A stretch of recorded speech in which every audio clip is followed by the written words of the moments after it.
In the story of America, some moments feel like a crossroads, a point where the future feels balanced on a knife's edge. It seems we're living in a moment like that right now. But what if this moment wasn't unforeseen? What if it was described with startling accuracy over a century ago? Before we continue, give this video a like if you believe Jesus is coming soon. A 19th century writer named Ellen G. White, a co-founder of the Seventh-day Adventist Church, delivered a solemn warning. Many believe she was given insight into the final chapters of Earth's history. Her writings foretold a time when America's guarantee of religious liberty would be betrayed from within. She warned of a day when major Protestant churches, after losing their way, would reach for the power of the government. She prophesied a union of church and state that would, in God's name, create a system of control, repeating the very oppressions their ancestors fled. For years, many dismissed these writings as irrelevant. They might have been wrong. The political and religious movements we see today, especially those around Donald Trump, are not just a political shift. To some, they appear to be the startling fulfillment of that century-old prophecy, happening right before our eyes. To understand the gravity of our current situation, we first have to understand the warning. Ellen White wasn't a political commentator. Her writings were rooted in biblical prophecy. She saw the United States as unique, a nation symbolized in prophecy as a gentle, lamb-like power, representing its principles of civil and religious liberty. But she prophesied that this lamb-like nation would eventually speak as a dragon. In her key work, The Great Controversy, she laid out a blueprint for America's final crisis. She wrote, "When the leading churches of the United States, uniting upon such points of doctrine as are held by them in common, shall influence the state to enforce their decrees and to sustain their institutions, then Protestant America will have formed an image of the Roman hierarchy, and the infliction of civil penalties upon dissenters will inevitably result." Let's break that down. She predicted three things. First, a union of major Protestant churches, not based on complete agreement, but on shared social and political goals. Second, this religious coalition would influence the government to enforce its will. And third, this union would create an image to the beast, a system where the government enforces a religious agenda, leading to pressure and penalties against those who dissent. At the heart of this was a specific test, enforcing a day of worship by law. Drawing from biblical prophecy, White identified the coming conflict as a battle over God's law, with the Sabbath as the central point. She warned that a powerful church-state alliance would eventually mandate Sunday observance. She wrote, "Political corruption is destroying love of justice and regard for truth, and even in free America, rulers and legislators, in order to secure public favor, will yield to the popular demand for a law enforcing Sunday observance." To people in her time, this seemed impossible. The Constitution explicitly forbids Congress from making any law respecting an establishment of religion. The idea that Protestant churches would team up with the government to enforce a religious rule felt like a fantasy, but she insisted it would happen. The question for us today is not if it will be fulfilled, but are we seeing the stage being set now? This is where the prophecy seems to leap from history into today's headlines. The actions and alliances surrounding Donald Trump don't exist in a vacuum. When you look at them through the lens of this prophetic warning, a pattern seems to emerge. This isn't about condemning a political party, it's about recognizing a pattern that some believe transcends politics. The prophecy starts with a union of religious and political power. The religious right has been a political force for decades, But the Trump era brought this alliance to a new level. We witnessed a transactional relationship forged in plain sight. Political power in exchange for religious authority. Think about the images. Pastors and faith leaders laying hands on Donald Trump, not just in churches, but in the White House and at political rallies. Many prominent evangelical leaders hailed him not merely as a president, but as a divinely appointed figure. In return, Donald Trump promised to be their champion. He famously told a gathering of evangelicals, "I will be your ultimate fighting champion," a promise to protect their specific vision for America. This created the very dynamic Ellen White warned of: the church seeking the state's power for its own advancement.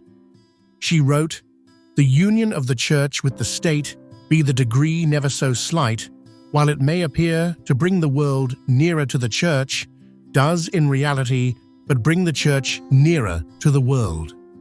This alliance appears to be the first stage of her prophecy taking shape. The second stage involves this alliance influencing the state to enforce its views. This requires weakening the separation of church and state. Donald Trump has openly questioned this principle. At a National Day of Prayer event, he said, "You know, they say separation between church and state. Is that a good thing or a bad thing? I'm not sure. But whether there's separation or not, you guys are in the White House where you should be." He has also called to bring religion back to our country, framing it as a government-led restoration. This rhetoric has been backed by action. His administration took steps to weaken the Johnson Amendment, which prohibits tax-exempt churches from endorsing political candidates, blurring the lines between the pulpit and politics. The second stage involves this alliance influencing the state to enforce its views. This requires weakening the separation of church and state. Donald Trump has openly questioned this principle. At a National Day of Prayer event, he said, "You know, they say separation between church and state. Is that a good thing or a bad thing? I'm not sure. But whether there's separation or not, you guys are in the White House where you should be." He has also called to bring religion back to our country, framing it as a government-led restoration. This rhetoric has been backed by action. His administration took steps to weaken the Johnson Amendment, which prohibits tax-exempt churches from endorsing political candidates, blurring the lines between the pulpit and politics. His judicial appointments are also a key part of this shift. He appointed a record number of federal judges, many selected for their views on religious liberty. Critics argue this has led to a reinterpretation of religious liberty, shifting it from a shield that protects all faiths to a sword used by a specific Christian viewpoint to gain privilege. A 2023 study of federal appellate cases found that Trump-appointed judges voted in favor of Christian plaintiffs 56.5% of the time, compared to 42.4% for judges appointed by other Republicans. This systematic appointment of judges who favor a specific religious worldview is a crucial step in preparing the legal framework for the state to eventually enforce religious decrees, just as the prophecy warned. This book is your beginner's guide to understanding Scripture. Find peace, build relationships, and discover purpose in today's world. Ready to decode the Bible? Find Bible Decoded available on Amazon now. If this content blesses you and you'd like to support our mission, you can buy me a coffee or give a super thanks. Every contribution helps us create more content to inspire and uplift others. Make sure to subscribe so you don't miss out on my future videos. Perhaps the most alarming piece of evidence is the policy roadmap known as Project 2025. Assembled by the Heritage Foundation, and over 100 conservative organizations. This 900-page document is a blueprint for radically reshaping the federal government. While Trump has publicly tried to distance himself from it, the project's authors include many of his former and current advisors. Critics have described Project 2025 as a plan to institutionalize Christian nationalism. It calls for infusing these values into the federal government, reinterpreting the pursuit of happiness as the pursuit of blessedness, achievable only by living as the Creator ordained.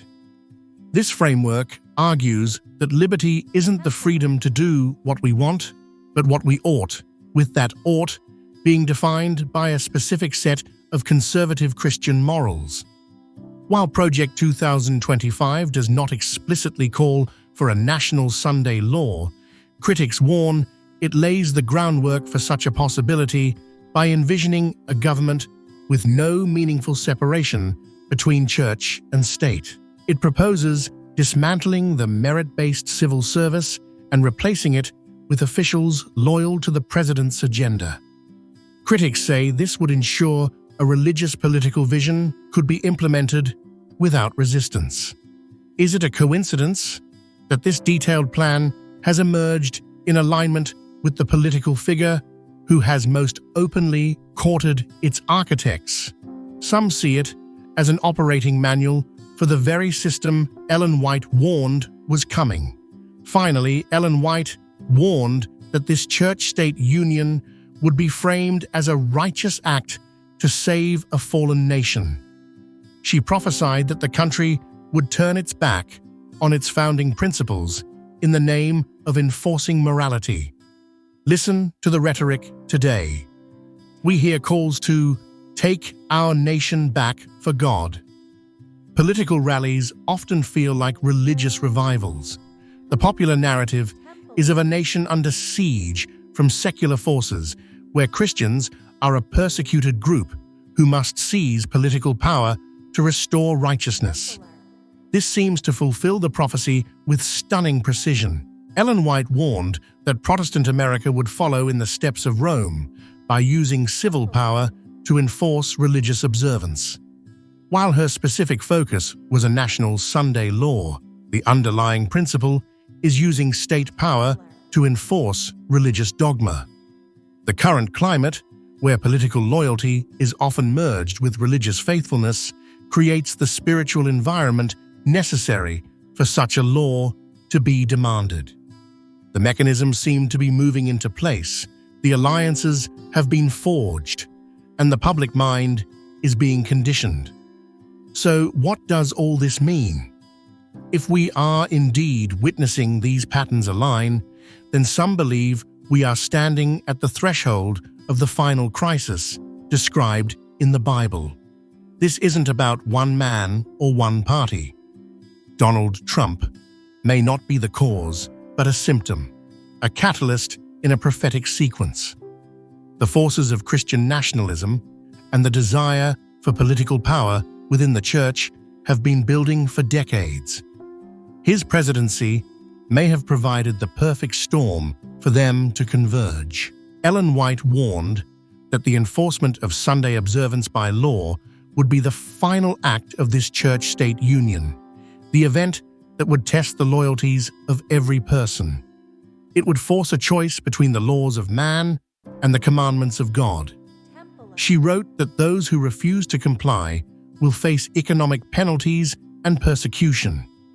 We are not there yet, but for those who see these connections, the path is being paved. The alliances have formed, the legal groundwork is being laid, and the public is being conditioned to accept a government that enforces a specific brand of morality. The purpose of this warning isn't to create fear, but to awaken awareness. Biblical prophecy was given to prepare people for the future. The solution, then, isn't political action, but spiritual preparation. It's a call to look at our own hearts. Is our faith in a political leader or in God? Are we willing to stand for our conscience, even if it means standing alone? We are living in deeply significant times. It's more important than ever to be watchful and discerning. This is a message that needs to be shared. If you believe this information is vital, please share this video with someone you care about. The conversation can't end here. What are your thoughts? Do you see these connections? Let us know in the comments below. And if you want to continue to understand the times we are living in, make sure to subscribe and click the bell icon so you don't miss our future videos. The patterns Ellen G. White wrote about are no longer just theory. The union of church and state she warned about is no longer a distant danger. For many, it's a developing reality. Her prophecies are aligning with current events with what some consider breathtaking accuracy. The final test may not be about left versus right, but about truth versus error, conscience versus coercion. The great question for each of us is this: when the pressure comes, when the laws of man contradict the law of God, where will you stand? The time to decide is now, before the crisis is fully upon us. Stay watchful, stay prayerful, and don't be deceived. Feeling anxious or disconnected? Ready for a deeper faith journey designed just for you? Discover Bible Study for Black Women. This guide nurtures faith, strength, and growth week by week. Overcome fear and connect with God. This empowering journey is waiting. Find Bible Study for Black Women on Amazon today and start building unshakable faith. If this content blesses you and you'd like to support our mission, you can buy me a coffee or give a super thanks. Every contribution helps us create more content to inspire and uplift others. Make sure to subscribe so you don't miss out on my future videos.